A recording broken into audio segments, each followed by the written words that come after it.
Hello all. Proddatur నుంచి వరదరాజులు గారు ఈ క్వశ్చన్ అడగడం జరిగింది. మాస్టర్, సిక్స్త్ సెన్స్ అనేది ఒకటి ఉంటుంది అని అంటారు కదా, ఇది ఎలా ఉంటుంది, దాన్ని ఎలా ఇంప్రూవ్ చేసుకోవాలి?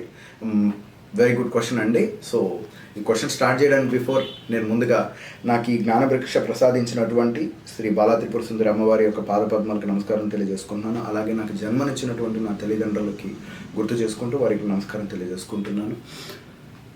సిక్స్త్ సెన్స్, ప్రతి ఒక్కరికి సిక్స్త్ సెన్స్ పనిచేస్తుంటుంది. ఈ సిక్స్త్ సెన్స్ పనిచేయడానికి మీరు ఎప్పుడు కాన్షియస్లో ఉండాలి, అంతే. కాన్షియస్నెస్లో కనుక ఉన్నారు అని అంటే ఆత్మ మరియు అంతరాత్మ, అంటే మీన్ మనస్సు మరియు అంతరాత్మల మధ్య తేడా ఏంటి అన్నది ఒక వీడియో కూడా చేస్తున్నాను. ఓకే, సో ఆ వీడియోని కనుక మీరు చూస్తే మీకు అర్థమవుతుంది. బట్ ఒక్కసారి మరలా బ్రీఫ్గా వివరిస్తాను మీకు. ఫిజికలీ, మెంటలీ, స్పిరిచువల్లీ గ్రోత్ని ఏదైతే ఉంటుందో అది అంతా ఆత్మ కలుగజేస్తుంది. అంటే మీరు స్పిరిచువల్గా, అంటే మీ కెరియర్ పరంగా మీరు అభివృద్ధి చెందాలి అని అనుకున్నట్లయితే మీ ఆత్మ మీకు సహకరిస్తూ ఉంటుందన్నమాట. దాని గురించి మీకు ఆలోచనలని, ఐడియాస్ని ఇవ్వడం జరుగుతుంది. అసలు ఆత్మ యొక్క ఇంపార్టెన్సే అది, ఆ గ్రోత్ వైపు మనిషిని తీసుకుని వెళ్ళాలని. నెక్స్ట్ ఫిజికల్, మీకు ఫిజికల్గా గెయిన్ అయ్యేటువంటి ఆలోచనల్ని, ఆ థాట్స్ని ఇవన్నీ పుట్టించేది అంతరాత్మ. మూడోది ఏంటి, మెంటల్, మీ మానసికంగా బలోపేతం చేయాలి అన్నటువంటి ప్రయత్నం చేసేదంతా కూడా ఆత్మే అనమాట. సో వీటికి సంబంధించినటువంటి ఆలోచనలు ఏవైతే ఉంటుందో ఆ ఆలోచనలు ఎవరు డ్రైవ్ చేస్తారు అని అంటే మీ అంతరాత్మ చేస్తూ ఉంటుంది.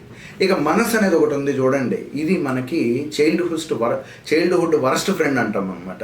ఇది ఏంటనంటే నిద్రపోదాం, జంక్ ఫుడ్ తిందాం, నైట్ టైం ఎక్కువసేపు మేల్కొందాము, అంటే మనిషిని అధపాతాళానికి తీసుకొని వెళ్ళడానికి కావాల్సినటువంటి అన్ని సరంజామా ఈ మనసు చేతిలో ఉంటుంది. ఇతరులతో కంపారిజన్ చేసుకోవడము, గ్రీవ్, కోపము, కామము, ఆలోచనలు, మితిమీరినటువంటి అహంకారాలు, వీటన్నిటిని మనసు కలిగిస్తూ ఉంటుంది.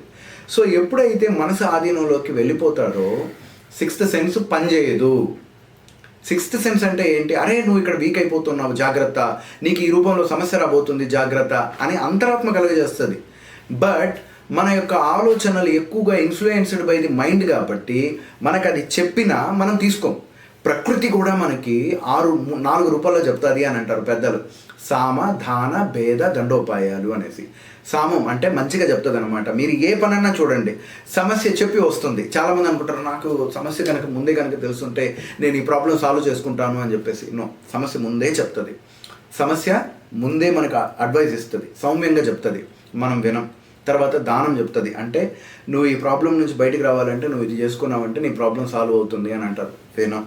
తర్వాత భేదం చూపిస్తుంది, పలానా వాళ్ళు బాగున్నారు నువ్వు బాగలేవు అని అంటే ఒకసారి కంపారిజన్ చేసుకో, సమస్యలోకి వస్తావు అని చెప్పేసి అంటారు, వినం. దండన, ఈసారి సమస్య వచ్చి పట్టేసుకుంటుంది, అనుభవిస్తాం. సో సిక్స్త్ సెన్స్ అన్నది ఈ 4 రూపాల్లో కూడా మనకు చెప్తుంది.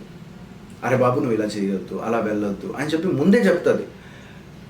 దీనికి మైండ్ ఎప్పుడు ఫ్రెష్గా ఉండి ఎప్పుడు మెడిటేషన్ చేస్తూ ఫిజికల్, మెంటల్, స్పిరిచువల్ గ్రోత్ మీద మాత్రమే కాన్సన్ట్రేట్ చేస్తూ ఉంటే సిక్స్త్ సెన్స్ అన్నది చాలా వేగంగా పెరగడానికి అవకాశం ఉంటుంది.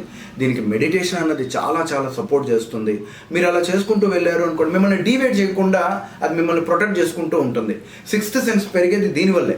అలాగే అనవసరమైనటువంటి ఆలోచనలు చేయకుండా ఉండటం, అంటే మీ డొమైన్, అంటే మీకు సంబంధించినటువంటి విషయాలు కాకుండా ఏదో అనాలోచితంగా ఎక్కువగా ఆలోచనలు చేయకుండా మనసుని కంట్రోల్ చేసుకొని ఎప్పుడు కూడా భగవద్ ధ్యానము, స్పిరిచువాలిటీ అండ్ మీ గ్రోత్ మీద కాన్సన్ట్రేట్ చేసుకుంటే మీ సిక్స్త్ సెన్స్ 100% వర్కౌట్ అవుతుంది. చూసారు కదా? సో ఏం చేయాలి, సబ్స్క్రైబ్ చేసుకోండి, లైక్ చేయండి, కామెంట్ పెట్టండి. మరిన్ని క్వశ్చన్స్ ఏమన్నా ఉన్నట్లయితే మీరు కామెంట్స్ ద్వారా అడిగారు అని అంటే నేను ఖచ్చితంగా మీకు ఆన్సర్ ఇవ్వడానికి ట్రై చేస్తాను. Thank you very much. నమస్తే.